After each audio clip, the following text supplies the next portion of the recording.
Welcome. In this tutorial, we're going to show you how to download collection route file on your iOS device.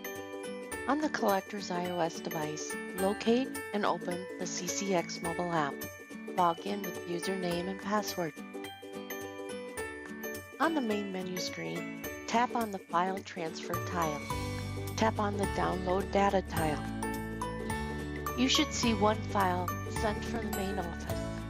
Tap on it. Next, tap on Download up in the left-hand corner. Wait for the file to download.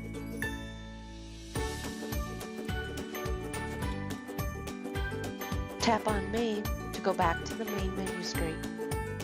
To verify the download is current, tap on the Collection tile.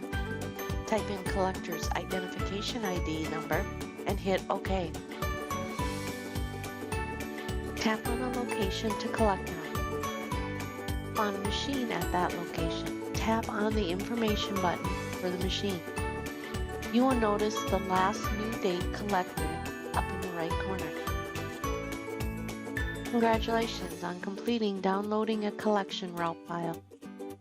If you have any questions, please contact Coin Connection at 605-371-2998. You are now ready to start collecting on your iOS device.